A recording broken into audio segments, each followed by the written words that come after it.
తాకట్టులో ఉన్న బంగారాన్ని విడిపించి ఆ రోజు ఆన్లైన్ రేటుకే మేము కొంటాం. Sharma gold company.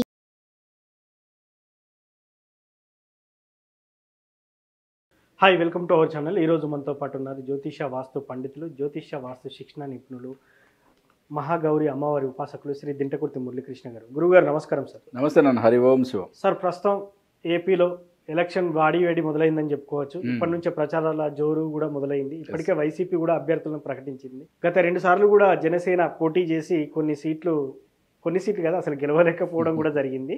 సో ఇప్పుడు పవన్ కళ్యాణ్ జ్యోతిష శాస్త్రం ప్రకారం పవన్ కళ్యాణ్ జాతకం ఎలా ఉందంటారు? ఇప్పుడు పవన్ కళ్యాణ్ గారిది ఉత్తరాషాఢ, ఓకే, 3వ పాదం వచ్చింది. ఇది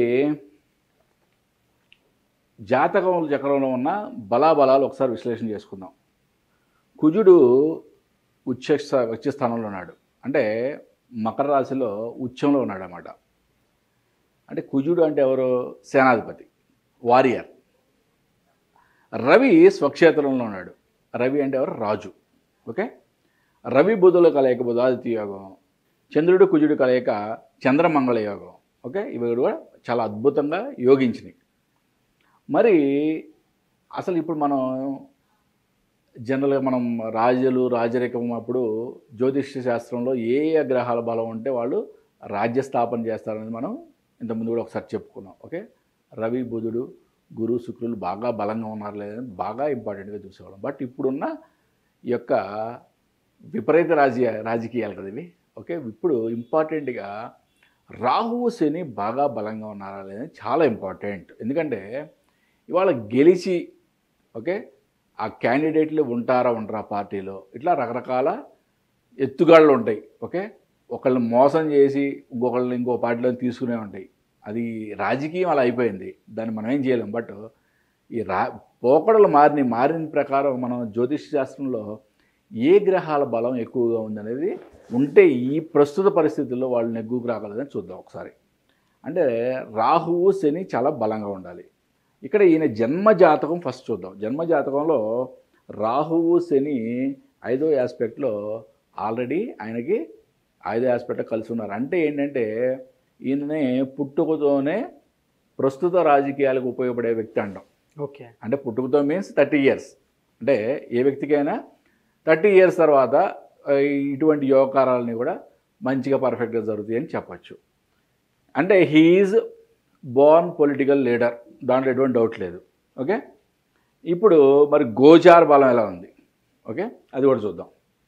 మనకి గోచారంలో వచ్చేప్పటికి రవి బుధుల మీద గురువు యొక్క ప్రభావం, ఒక కుజచంద్రుల మీద శని యొక్క ప్రభావం కూడా ఉంది.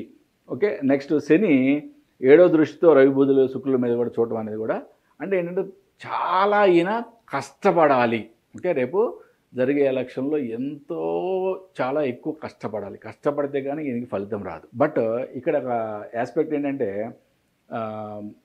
ఈయన ఇప్పుడు పొత్తులో ఉన్నారు. ఎస్, టీడీపీతో పొత్తులో ఉన్నారు. ఇప్పుడు చంద్రబాబు నాయుడు గారి జాతకానికి ఈ జాతకానికి రెండు చూసినప్పుడు ఒకరికొకరు సపోర్టివ్గా ఉందా లేదా అనేది కూడా మనం విశ్లేషణ చేసాం. ఓకే, సపోర్టివ్గా ఉందా లేదా అనేది ఒకసారి మాట్లాడుకుందాం. ఎగ్జాక్ట్లీ ఈ 2 జాతకాలు చాలా సపోర్టివ్గా ఉన్నాయి. ఓకే, అదొక చాలా మంచి విషయం, వీళ్ళకి అనుకూలమైన విషయం. అంటే రాజకీయంలో రేపు పొద్దున జరిగే వాటిల్లో కూడా ఎటువంటి ప్రాబ్లమ్స్ రాకుండా చాలా అద్భుతంగా యోగారకంగా ఉన్న 2 జాతకాలు కూడా ఒకరికొకరికి ఇచ్చిపుచ్చుకునే ధోరణి జాతకాల్లో క్లియర్గా ఉంది. నెక్స్ట్ మనకి సాంఖ్యయోగం యొక్క బలాలు చూద్దాం. 2 and 7 కోడ్ పర్సనల్ ఇయర్ వచ్చేప్పటికి 1 వచ్చింది. మనకి చంద్రబాబు నాయుడు గారికి, వైఎస్ జగన్ గారికి పర్సనల్ ఇయర్ నెంబర్ 5 వచ్చింది, ఈయనకి పర్సనల్ ఇయర్ నెంబర్ 1 వచ్చింది. అని న్యూమరాలజీ ప్రకారం, సాంఖ్యయోగం ప్రకారం పవన్ కళ్యాణ్ గారికి కొంచెం బలం ఎక్కువ ఉంది. న్యూమరాలజీ ప్రకారం పర్సనల్ మంత్ మార్చి వచ్చి 4, ఏప్రిల్ 5, మే 6. అంటే ఏప్రిల్లో ఎలక్షన్లు జరిగే ఛాన్సెస్ చాలా ఎక్కువ ఉన్నాయి. అంటే 5 నెంబర్ రావడం అనేది కూడా ఈయనకి యోగకారకంగా అని చెప్పాలి. నెక్స్ట్ లోషో గ్రిడ్లో ఎటువంటి బలము ఏర్పడలేదు. మనము చాలా క్లియర్గా చెప్పాం.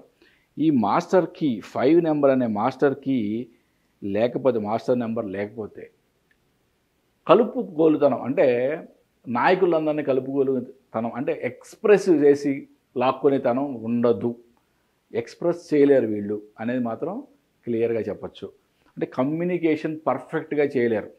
అంటే మీకు ఆయన గురించి తెలిసిన వాళ్ళు, బాగా దగ్గర నుంచి చూసిన వాళ్ళు చెప్తారు ఎవరైనా సరే, ఆయన ముభావంగా ఆయన ఒంటరిగా కూర్చోవడం ఇష్టపడతారు అంటారు. అంటే వాళ్ళకి 10 మందితో కలవటం అంత ఇంట్రెస్ట్ ఉండదు. వేరే జగన్ గారి జాతకంలో కూడా మనం క్లియర్గా ఈ మాస్టర్ కీ నెంబర్ 5 అనేది మిస్ అయిందని మనం ఆ సాంఖ్యయోగం ప్రకారం చెప్పాం. అంటే వీళ్ళ యొక్క మనస్వభావం ఎలా ఉంటుందంటే 10 మందితో కలవటం అంతగా పెద్దగా ఇష్టపడరు, వాళ్ళు ఒంటరిగా ఉండటానికి ఎక్కువగా ఇష్టపడతారు. సరే, సాంఖ్యయోగం ప్రకారం మనకి ఇక్కడ పర్సనల్ ఇయర్ నెంబర్ అనేది ఈయనకి కొద్దిగా ఫెచ్చింగ్ అయింది. ఆస్ట్రాలజీ గోచారం ప్రకారం కానీ ఆస్ట్రాలజీ ప్రకారం కానీ ఈయన కష్టపడితే 100% ఈయనకి రిజల్ట్ చాలా ఎక్కువగా ఉంది. ఇక్కడ ఒక ట్విస్ట్ ఏంటంటే, ఇప్పుడు వీళ్ళిద్దరి జాతకాలని రెండింటిని కలిసి మనం ఒకరికొకరు సపోర్టివ్గా చూసాం కదా. మనం చంద్రబాబు నాయుడు గారు రేపొద్దున జరిగే ఎలక్షన్లో గెలిచి ఆయన పార్టీ అధికారంలోకి వచ్చే ఛాన్సెస్ ఉన్నాయని ఎక్కువగా చెప్పాము. ఈయనకున్న ఈ గ్రహస్థితుల ప్రకారం ఇక్కడ ఒక ట్విస్ట్ ఏంటంటే, పవన్ కళ్యాణ్ గారికి కూడా అంటే CM are equal to CM post, అంటే డిప్యూటీ సీఎం కానీ లేకపోతే సీఎం షేరింగ్ అనేది ఏమన్నా జరిగే ఛాన్సెస్ ఉన్నాయని చెప్పి మనకి ఈ జాతక విశ్లేషణ ద్వారా మనకి క్లియర్గా తెలుస్తుంది. ఇది నా జాతక విశ్లేషణ. సార్, ఇప్పుడు అంతా బాగానే ఉంది, కానీ ఇప్పుడు పవన్ కళ్యాణ్ గారు చూసుకున్నట్టయితే కొన్ని సందర్భాల్లో ఉండి ఒకసారి పోటీ నుంచి తప్పుకునే అవకాశం కూడా ఉంది. దాంట్లో ఏమన్నా కనిపిస్తుంది అంటారా హరోస్కోప్ ప్రకారం? అంటే అసలు టోటల్గా కంప్లీట్గా ఎలక్షన్ల నుంచి తప్పుకోవడమా నువ్వు అనేది? అవును. లేదు నాన్న, అటువంటిది లేదు. ఈసారి అసలు అటువంటి ఛాన్సే లేదు. సో ఆయన వ్యక్తిగత జాతక రీత్యా లాస్ట్ టైం ఆయన 2 చోట్ల పోటీ చేసి ఓడిపోయారు. మరి ఇప్పుడు ఏమైనా గెలిచే ఛాన్స్ ఉందా? 100% ఈసారి గెలుస్తారు. 100% ఎక్కడి నుంచి పోటీ చేసినా గెలుస్తారు. అంటే ఒకటి ఏంటంటే ప్రత్యర్థి ఎవరు అని తెలుసుకుంటే ఏంటంటే మనం వాళ్ళ యొక్క బలం కూడా బేరీజ్ చేయాలి. బట్ ఈయన బలం వచ్చేటప్పటికి ఈయన లీడర్గా సక్సెస్ అవుతాడు అంటే ఏంటి, మేబీ ప్రత్యర్థి చాలా గట్టిగా ఉంటే కానీ ఆయన ఓడిపోవచ్చు కానీ అంటే పర్టిక్యులర్ పాయింట్లో. బట్ ఈయన ఈ ఎలక్షన్లో గెలిచే స్థాయి చాలా క్లియర్గా ఉంది. So thank you sir.